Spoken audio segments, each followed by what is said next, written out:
తెలుగు సినీ విలనిజంలో కొత్త ఒరవడి సృష్టించారు. హీరోలకి సమానంగా పారితోషికం అందుకున్నారు. హాలీవుడ్లోనూ నటించిన తొలి తెలుగు నటుడిగా చరిత్రలో ప్రత్యేక పేజీ లిఖించారు.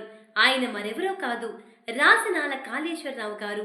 ఆయన గురించి మీకు తెలియని కొన్ని ఆసక్తికర విషయాలు ఈ వీడియోలో తెలుసుకుందాం. అనారోగ్యం కారణంగా నేరుగా పాఠశాలకు వెళ్లి చదువుకోలేకపోయారు రాచనాల కాళేశ్వరరావు గారు.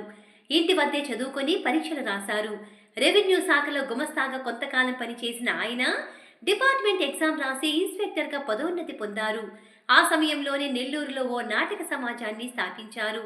ప్రభుత్వ ఉద్యోగి నాటక ప్రదర్శనలు ఇవ్వకూడదనే కారణంతో కొన్ని నెలలు సస్పెండ్ అయ్యారు.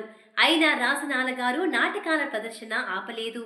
ఉద్యోగంపై అనాసక్తి కలగడంతో మద్రాసు సినిమా ప్రయత్నాలు మొదలుపెట్టారు. అలా తెలుగు టాకీ పితామహుడు హెచ్ఎం రెడ్డి గారు నిర్మించిన ప్రతిజ్ఞ సినిమాలో తొలి అవకాశం దక్కించుకున్నారు. రెండో సినిమా వద్దంటే డబ్బు సినిమాతోనూ మంచి విజయం అందుకున్నారు. తొలి నాళ్లలోనే దుష్ట సేనాని, సిఐడి ఆఫీసర్ ఇలా విభిన్న పాత్రలు పోషించేందుకు ఇష్టపడేవారు.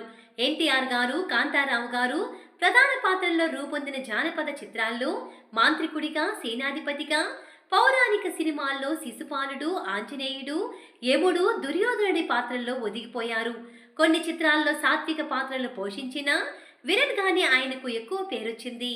కంటి చూపుతోనే భయపెట్టే రాజనాల గారు విలక్షణమైన నవ్వు కూడా ప్రత్యేకం. తెర వెనుక ఆయన్ని చూసిన కొందరు భయపడి పరుగులు పెట్టారంటేనే తెరపై ఎంత క్రూరంగా నటించేవారో అర్థం చేసుకోవచ్చు. అందుకు ఇదో ఉదాహరణ. వరకట్నం సినిమా చిత్ర షూటింగ్ తాడేపల్లిగూడెం చుట్టుపక్కల జరిగింది. విరామ సమయంలో ప్రధాన తారాగణమంతా రోడ్డు పక్కన ఉన్న చెట్టు నీడలో సేద తీరుతుండేవారు. వారిని చూసేందుకు అభిమానులు వరుస కట్టేవారు.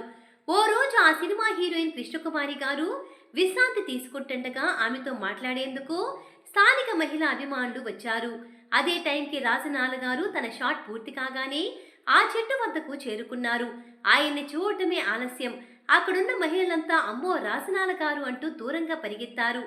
ఆ మహిళల అమాయకత్వం చూసి కృష్ణకుమారి గారు, రాజనాల గారు కడుపుబ్బా నవ్వుకున్నారట.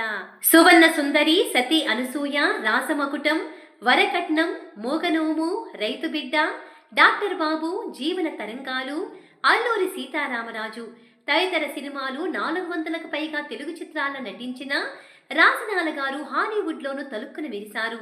మాయా మూవీలో ఇండియన్ నేవీ చీఫ్గా నటించారు. హాలీవుడ్లో నటించిన తొలి తెలుగు నటుడిగా నిలిచిన రాజనాల గారు ఏ భాషలో నటించినా స్వయంగా డబ్బింగ్ చెప్పేవారు. కొన్ని తమిళ, కన్నడ చిత్రాల్లోనూ కీలక పాత్రలు పోషించారు. తెరపై విలక్షణ విలనిజం ప్రదర్శించిన రాజనాల గారు మానవత్వానికి మారుపేరు. మద్రాసులో నివసించే సమయంలో రోజు కనీసం 25 మంది అభాగ్యులకు అన్నం పెట్టేవారట. షూటింగ్కి వెళ్లేటప్పుడు తనతో పాటు చిత్ర బృందానికి క్యారియర్ తీసుకెళ్లేవారు. లేదు కాదు అనకుండా దాన ధర్మాలు చేసేవారు. మొదటి భార్య మరణంతో ఆ వైభవం అంతా కనుమరుగయ్యింది. తర్వాత రెండో పెళ్లి చేసుకున్నారు. ఆరోగ్యం క్షీణిస్తూ వచ్చింది. 1993లో హైదరాబాద్ షిఫ్ట్ అయ్యారు. ఆ సమయంలో నెంబర్ 1, హలో బ్రదర్, జైలర్ గారి అబ్బాయి సినిమాలో నటించారు. తెలుగు వీర లేవరా చిత్రీకరణలో ఆయన కాలికి గాయమయ్యింది. అప్పటికే మధుమేహం ఉండటంతో కాలు తీసేయాల్సి వచ్చింది. అయినా ఆయన బాధపడలేదు. ఒక కాలు పోతే విచారం ఎందుకు, 2 కాళ్ళు లేనివారు ప్రపంచంలో ఎంతో మంది ఉన్నారు, నేను అదృష్టవంతుడిని అని విలేకరులు అడిగిన ఓ ప్రశ్నకు సమాధానమిచ్చి స్ఫూర్తి నింపారు రాజనాల గారు.